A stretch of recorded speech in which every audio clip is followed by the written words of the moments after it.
David was having the worst week of his life. His apartment looked like a tornado had hit it, his laundry pile was taller than his kitchen table, and he had 3 big projects due at work. Being a software developer meant he could work from home, but it also meant he had 0 time for cleaning. That's when his friend recommended a cleaning service. "They're really good," his friend had said. "A bit unusual, but they get the job done." David didn't care if they were unusual. He just needed help. The doorbell rang at exactly 9 in the morning. David shuffled to the door in his pajamas, expecting to see someone with a bucket and mop. Instead, he found himself looking up at the tallest woman he'd ever seen. She had to be almost 7 feet tall. Her skin seemed to shimmer slightly in the morning light, like she was wearing some kind of makeup that caught the sun. Her hair was an unusual silver color, and her eyes were the brightest blue he'd ever seen. "Hello," she said in a voice that had a strange accent he couldn't place. "I am Zara. I am here for the domestic maintenance position." David blinked. "Oh, yes, come in." Zara stepped into his apartment and immediately began looking around with intense curiosity. She pulled out what looked like a small crystal from her pocket and started waving it around the room. The crystal glowed softly as she moved it. "Interesting living space configuration," she muttered, making notes on the crystal somehow. "The subject appears to favor horizontal surface storage methods." "Subject?" David asked, confused. "I mean, you," Zara said quickly, putting the crystal away. "I was just noting your, decorating style." David looked around his messy apartment. Decorating style was a generous way to describe the chaos of pizza boxes, dirty clothes, and computer equipment scattered everywhere. "Right," he said. "So, have you done this kind of work before?"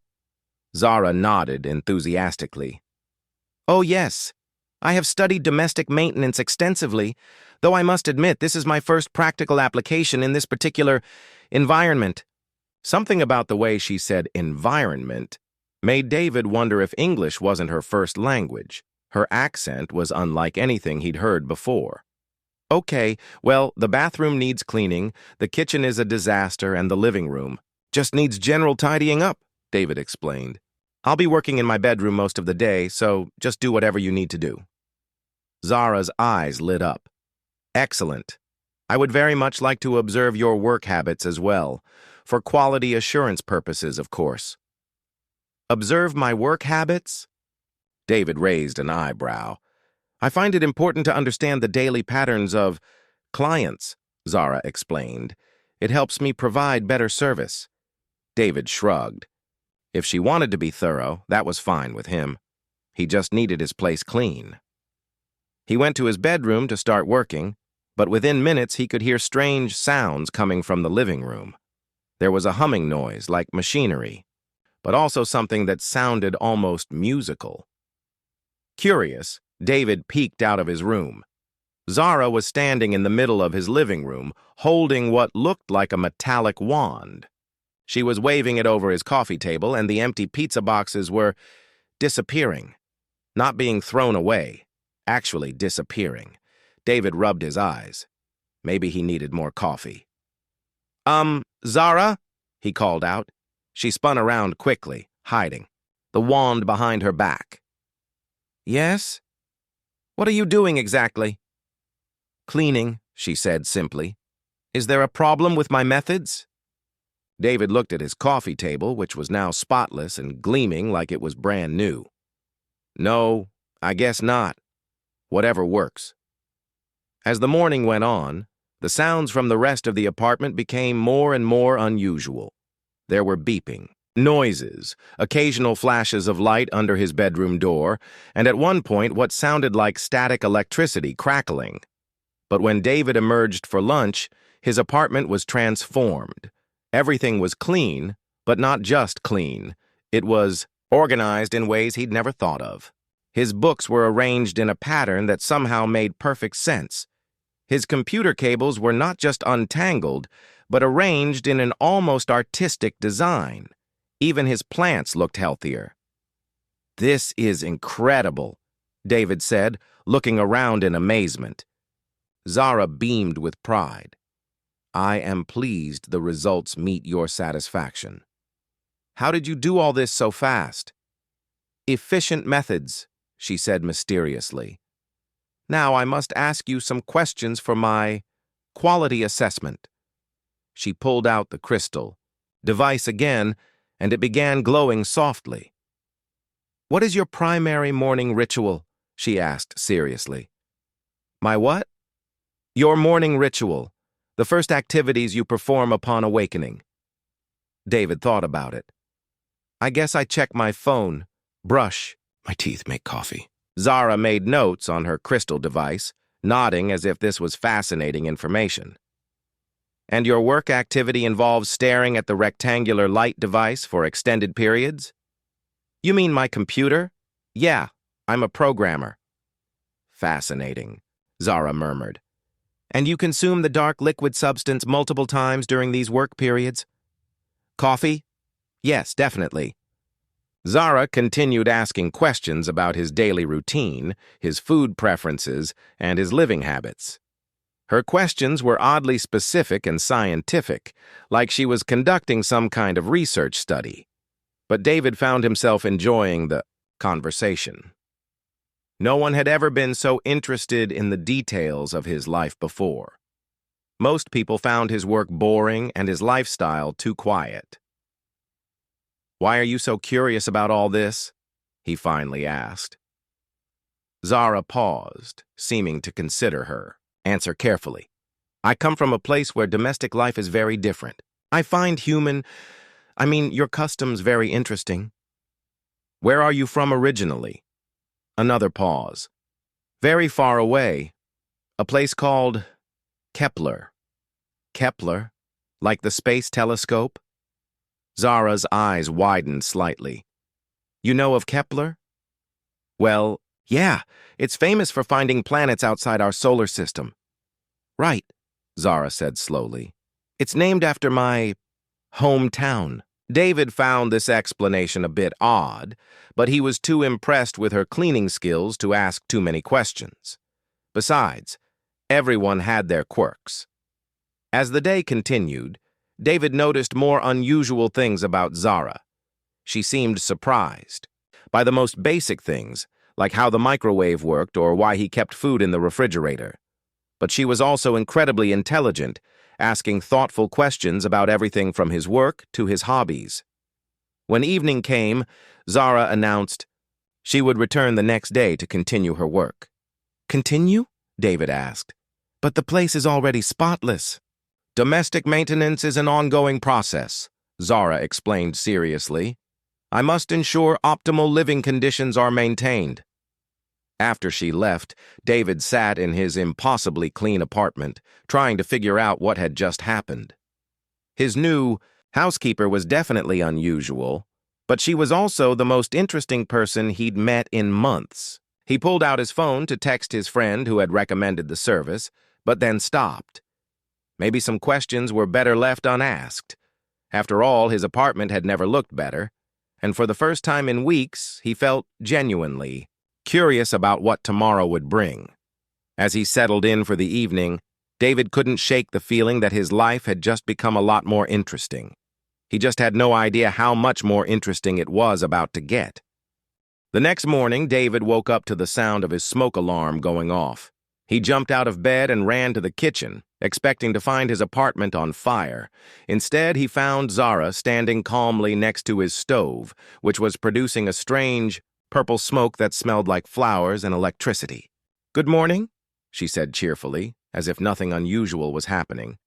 I am preparing your morning nutrition. David quickly turned off the smoke alarm and opened all the windows. What are you cooking? I analyzed your dietary patterns from yesterday and determined you require more balanced nutrients, Zara explained, stirring something in his pan that was definitely not eggs.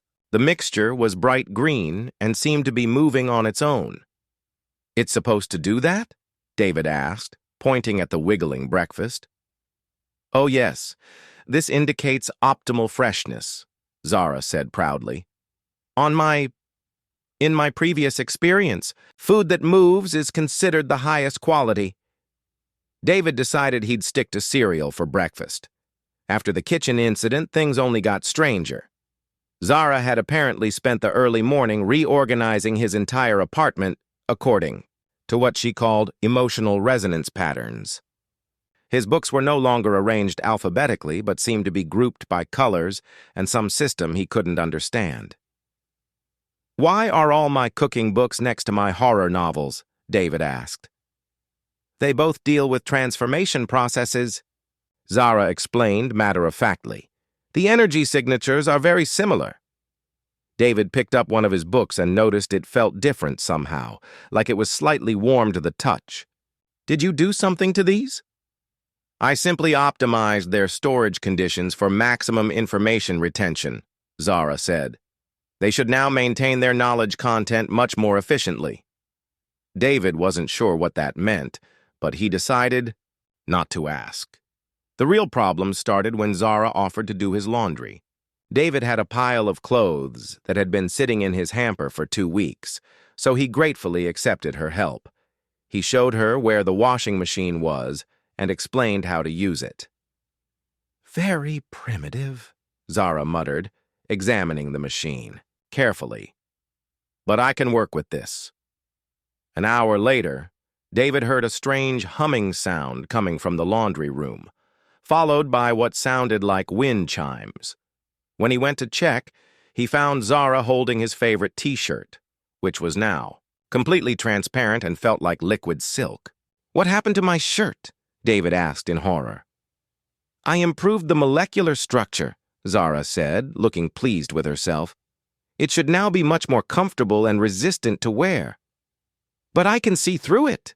Zara looked confused. "Is transparency not desirable in clothing?"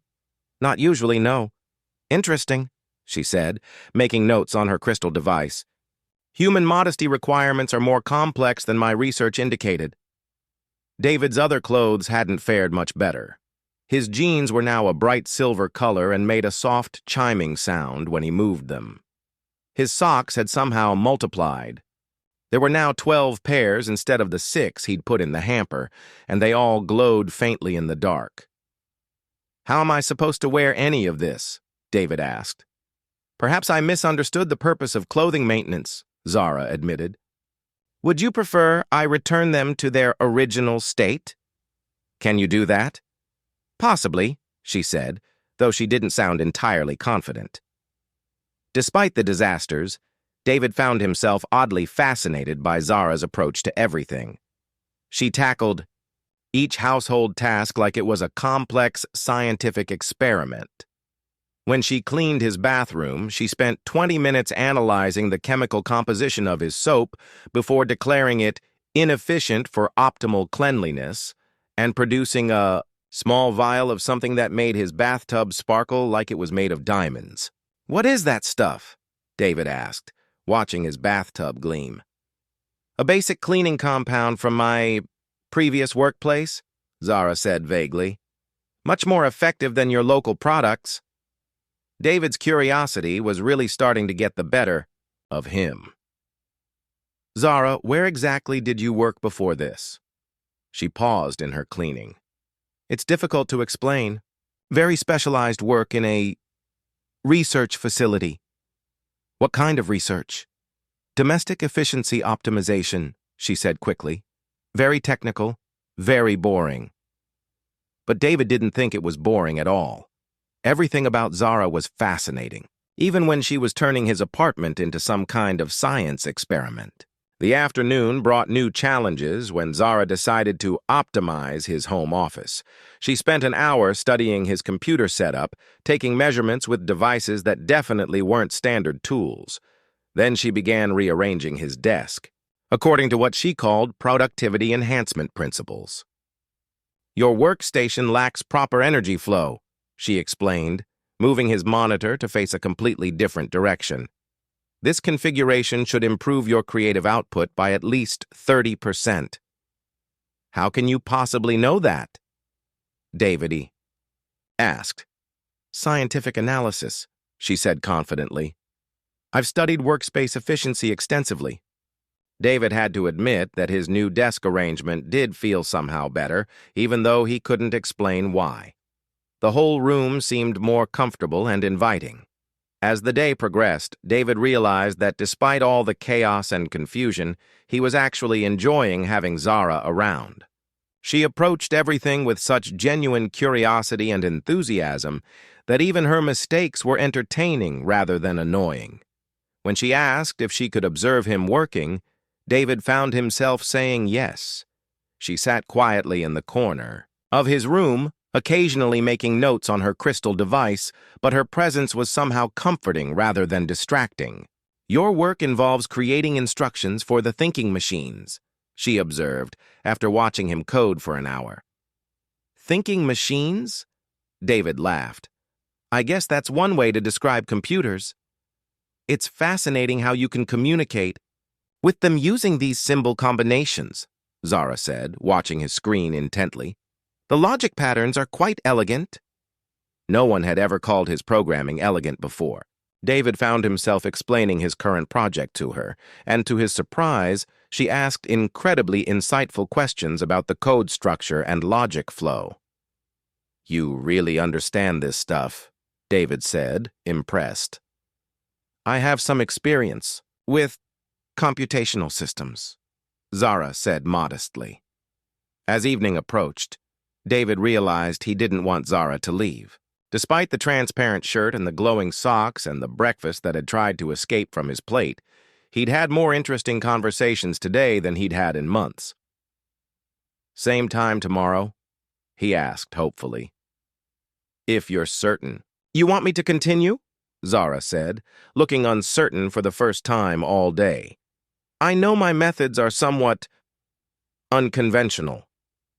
"Unconventional is an understatement," David admitted. "But I'd like you to stay. Just maybe warn me before. You optimize anything else?" Zara smiled, and for a moment, her whole face seemed to light up with an inner glow. "I will endeavor to be more cautious with my improvements." After she left, David sat in his strangely organized apartment, wearing his regular clothes since. Everything else was either transparent or musical. He couldn't shake the feeling that there was much more to Zara than she was letting on, but for some reason, that just made her more intriguing. Tomorrow couldn't come fast enough. The Alien Housekeeper. Part 3. Building Trust and Understanding. By the third week, David had gotten used to waking up to strange sounds and unusual smells coming from his kitchen. This morning, it was the sound of what seemed like tiny bells, mixed with something that reminded him of ocean waves. When he walked out of his bedroom, he found Zara preparing what looked like normal pancakes, except they were floating about 3 inches above the plate. "Good morning," she said brightly. "I have successfully adapted your breakfast preferences to eliminate gravitational inconvenience." "Gravitational inconvenience?" David asked, watching the pancakes slowly rotate in midair. "No more syrup dripping?" "Onto your clothing," Zara explained proudly. "The nutrition hovers at optimal consumption height." David had to admit it was practical, even if it was completely impossible. He grabbed one of the floating pancakes and took a bite. It tasted amazing, better than any pancake he'd ever had. "How do you do these things?" he asked, genuinely curious. Now, rather than just confused, Zara paused, seeming to consider her answer carefully. "I told you I worked in a research facility. We developed very advanced techniques for improving daily life efficiency." "What kind of research facility has technology like this?" "The kind that's very far from here," she said quietly. Over the past few weeks, David had noticed that Zara always gave vague answers about her background. But he'd also noticed that she seemed genuinely interested in learning about his life and his world. She asked thoughtful questions about everything from his work to his hobbies to his dreams for the future. Today felt different somehow. As Zara went about her usual cleaning routine, she seemed more relaxed, more willing to explain what she was doing. "This device analyzes the molecular structure of dust particles," she said, showing him a small silver tool that looked like a cross between a flashlight, and a tuning fork. It then neutralizes them at the atomic level. That's impossible, David said, but he was smiling as he said it. Many things seem impossible until you understand how they work, Zara replied. In my previous location, we learned that what you call impossible is often just a matter of having the right tools and knowledge. As the morning progressed, David found himself working alongside Zara instead of hiding in his bedroom. She showed him how to organize his files using what she called information flow principles, and he taught her about human customs that seemed to puzzle her. "Why do you keep photographs of people on your walls?" she asked, studying his family. "Pictures with intense curiosity. To remember good times," David explained. "To feel connected to people I care about even when they're not here." "Fascinating," Zara murmured. "We don't have this custom where I come from. We have different ways of maintaining emotional connections across distances." "What ways?" Zara touched her crystal device, and for a moment, it glowed with a warm, pulsing light. "It's difficult to explain in your language.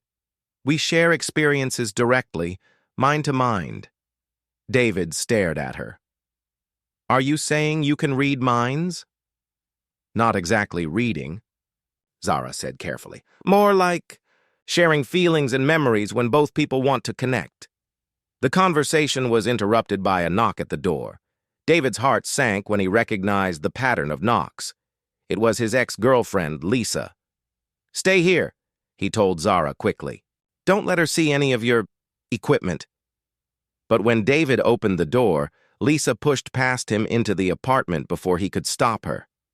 "I left my laptop charger here," she announced, then stopped dead when she saw Zara. "Who's this?" Lisa asked suspiciously. "This is Zara," David said uncomfortably. "She's my housekeeper." Lisa looked around the spotless apartment, then back at Zara, who was standing very still with her hands behind her back, obviously hiding some of her unusual tools. "Housekeeper?" Lisa raised an eyebrow. "Since when do you have a housekeeper?" "Since I got tired of living in chaos," David replied. Lisa walked around the apartment, examining everything with the critical eye he remembered all too well. "Everything looks different. Weird different." "It's just clean," David said defensively.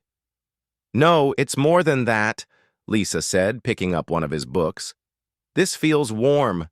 And why do all your plants look like they're glowing?" David glanced at Zara, who was looking increasingly uncomfortable. "I use specialized plant care techniques," Zara said carefully. "Specialized how?" Lisa demanded. David could see this was going nowhere good. Lisa had always been suspicious of anything she didn't understand, and she definitely didn't understand Zara. "You know what?" David said suddenly. "It doesn't matter what techniques she uses. The point is, my life is better now. I'm happier, my place is clean, and I'm actually excited to come home every day."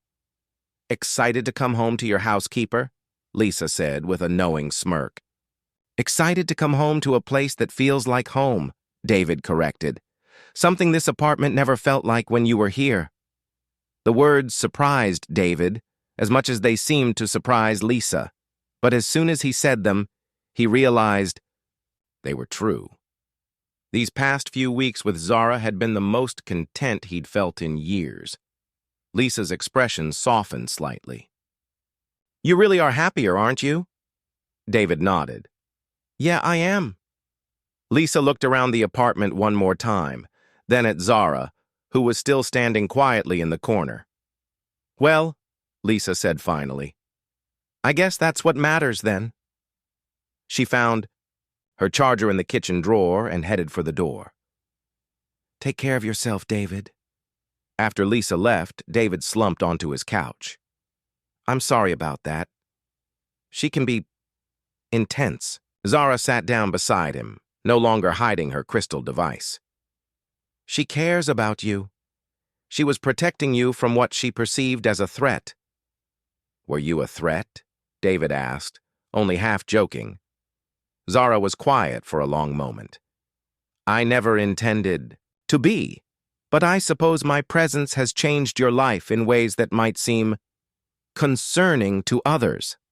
It has changed my life, David admitted, but in good ways. I feel like I'm seeing everything differently now. My work, my home, even myself. How so? David thought about it. You ask questions about things I've always taken for granted. You see possibilities where I only saw problems. You make the ordinary feel extraordinary. Zara's eyes seemed to brighten. That is perhaps the kindest thing anyone has ever said to me. Where are you really from, Zara? David asked gently. And please don't say Kepler Township or whatever. I know there's more to your story. Zara looked down at her hands. If I told you the truth, you wouldn't believe me. Try me. She was quiet for so long that David thought she wouldn't answer. Then, very quietly, she said, I'm from a place that's very far away, further than you can probably imagine. I came here to study your people, to understand how you live and love and create homes for yourselves. Study us?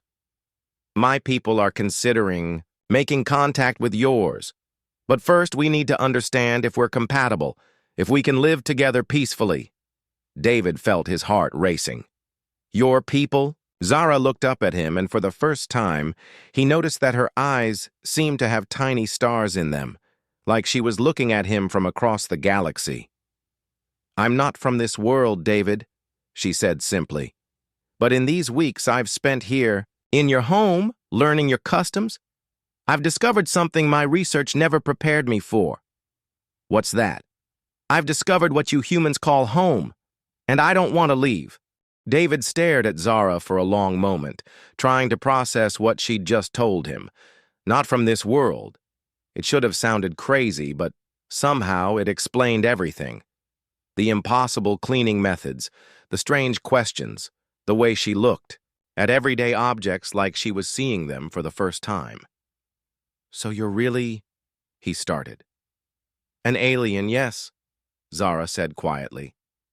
From a planet you call Kepler 442b, though we have a different name for it. David sat back on his couch, running his hands through his hair. This is insane, but also, it makes perfect sense. You're not afraid? Zara asked, looking surprised. Should I be? Most humans would be terrified to learn they'd been living with someone from another world. David thought about it. A month ago, maybe.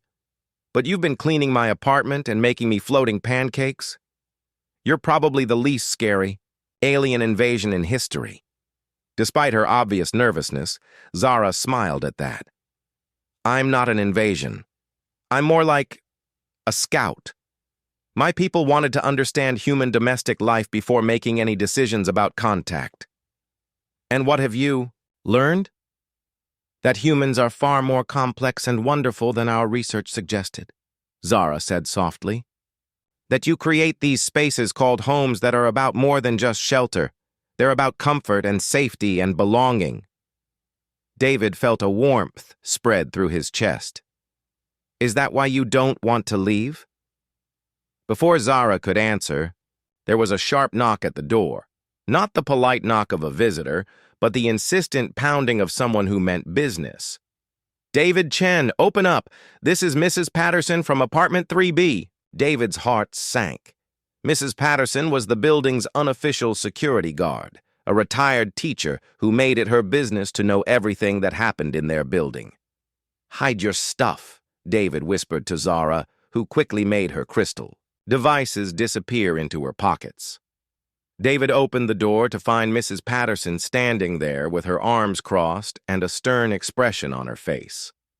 We need to talk, she announced, pushing past him into the apartment just like Lisa had done the day before. Mrs. Patterson, this isn't really a good time. It's about the strange lights and sounds coming from your apartment, she interrupted, looking around suspiciously. And the unusual electromagnetic readings. Electromagnetic readings? David asked weakly. Mrs. Patterson pulled out what looked like a sophisticated electronic device. I used to teach high school physics, young man. I know unusual energy signatures when I detect them. She walked around the apartment, waving her device, which beeped increasingly rapidly as she got closer to Zara. "And you, Mrs. Patterson," said, pointing directly at Zara, "are definitely not from around here." Zara and David exchanged panicked glances. "I don't know what you mean," Zara said carefully. "Your posture is wrong for Earth gravity," Mrs. Patterson said matter-of-factly.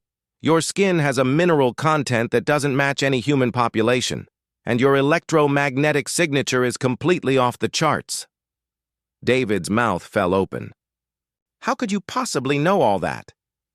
Mrs. Patterson smiled for the first time since entering the apartment. "Because 40 years ago I had a very similar visitor." She walked over to David's couch and sat down as if she owned the place. "His name was Keth, and he was from somewhere near what you probably call Proxima Centauri. Nicest fellow you'd ever want to meet. Terrible at doing laundry, though. Kept turning my clothes into some kind of metallic fabric." Zara's eyes went wide. "You knew someone from my region?" "Different planet, same general area of space," Mrs. Patterson said casually. "He was here doing research too, studying human educational systems." "What happened to him?" Zara asked. Mrs. Patterson's expression grew sad. "He had to go home. His people decided Earth wasn't ready for contact yet. That was in 1984. The room fell silent. David felt like his entire understanding of the world had just been turned upside down. "So aliens have been visiting Earth for decades?" he asked.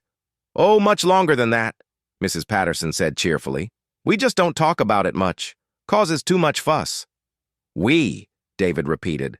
"There are more of us who know than you might. Think. We keep an eye on things. Make sure everyone stays safe and happy." She turned to Zara. "Now, dear, I imagine you're here on some kind of mission?" Zara nodded slowly.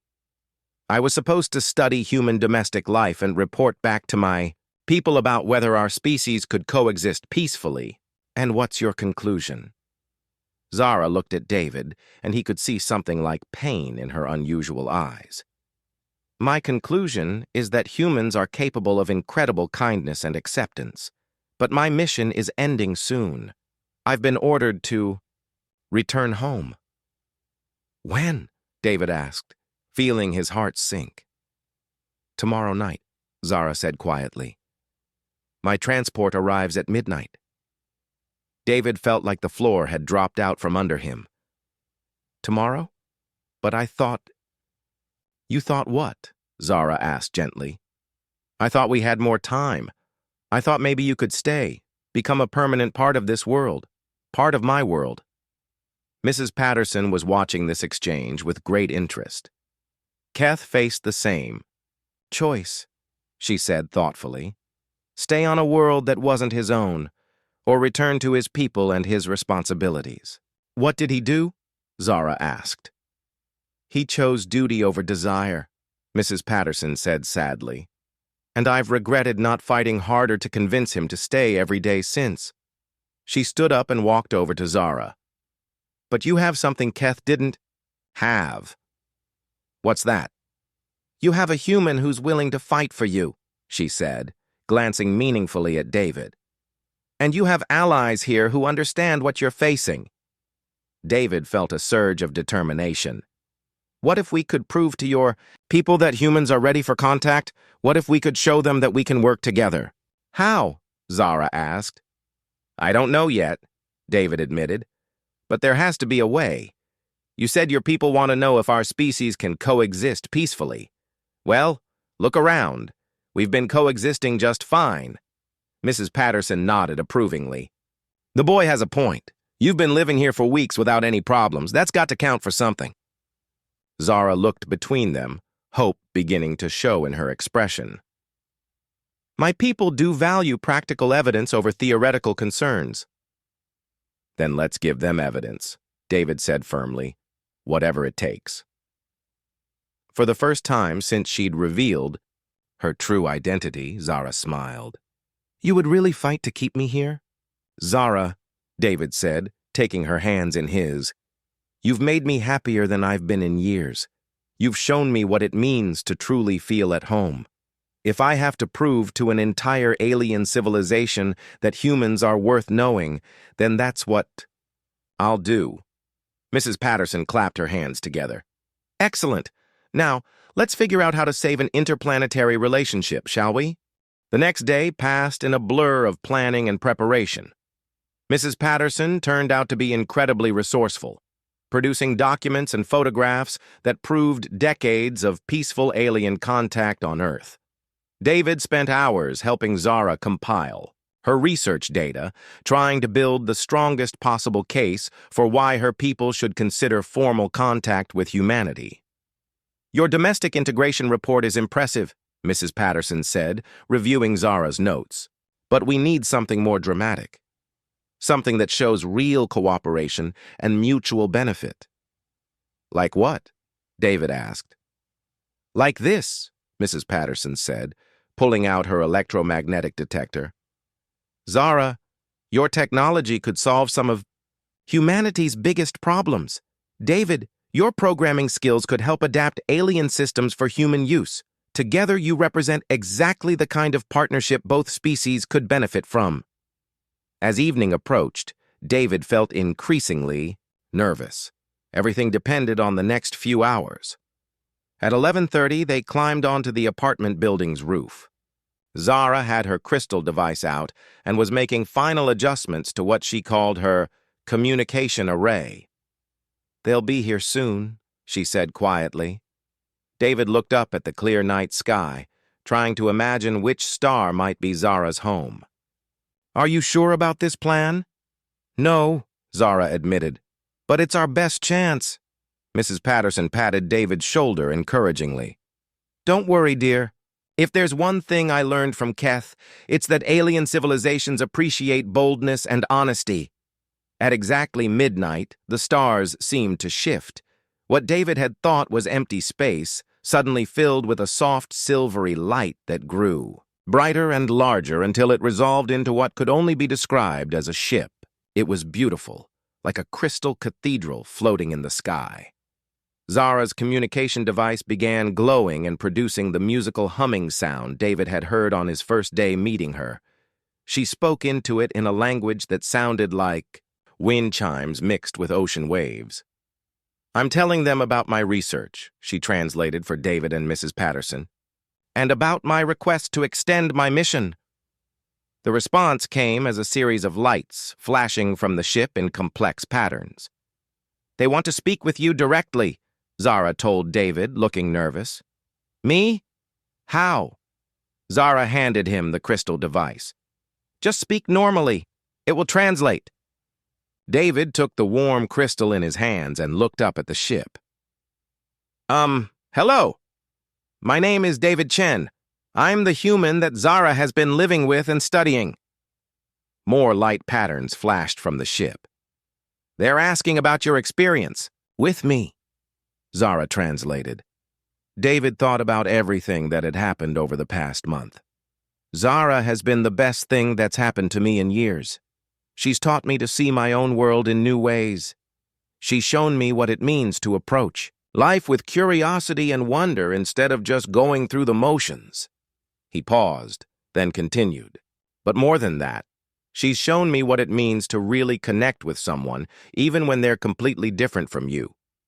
If humans and your people can learn to understand each other the way Zara and I have, I think we could accomplish incredible things together.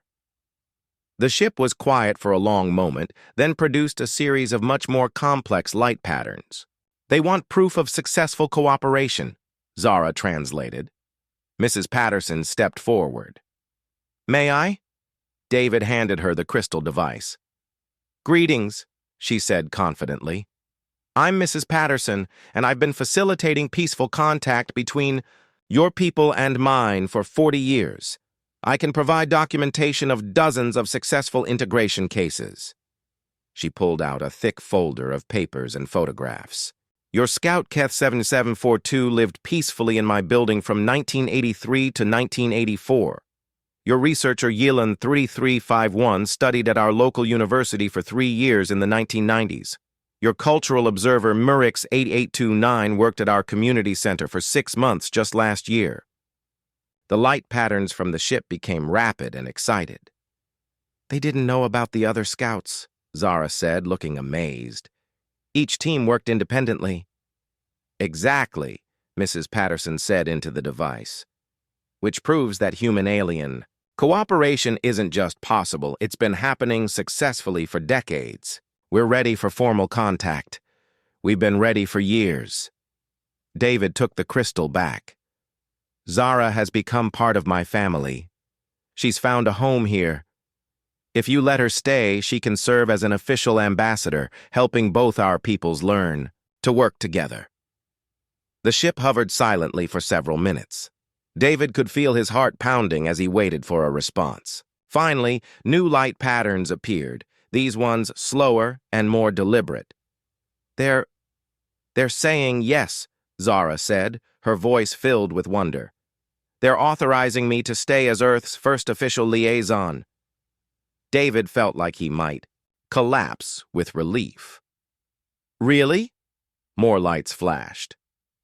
They want to establish a formal embassy, Zara translated excitedly. They're asking if Mrs. Patterson would consider serving as the human liaison coordinator. Mrs. Patterson beamed.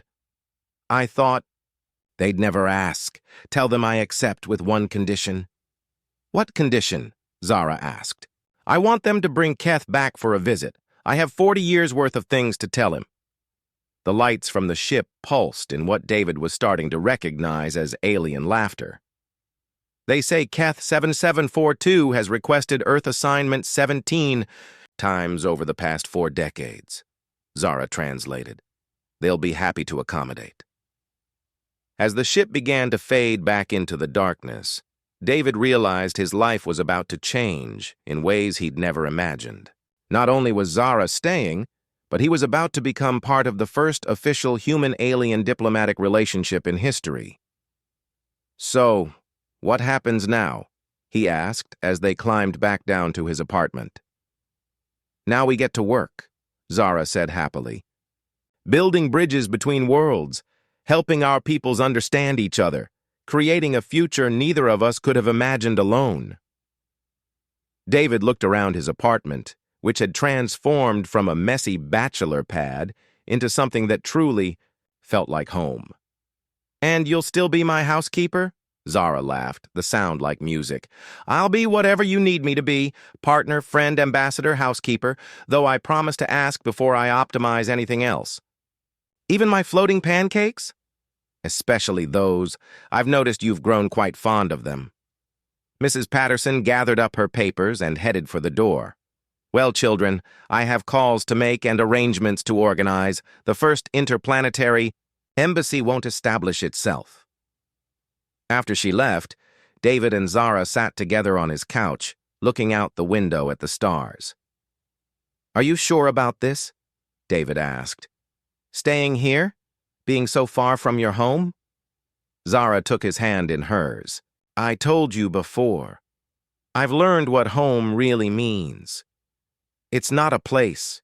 It's the people you choose to share your life with. David squeezed her hand gently. In that case, welcome home. Outside, the stars seemed to twinkle a little brighter, as if the universe itself was celebrating this new beginning.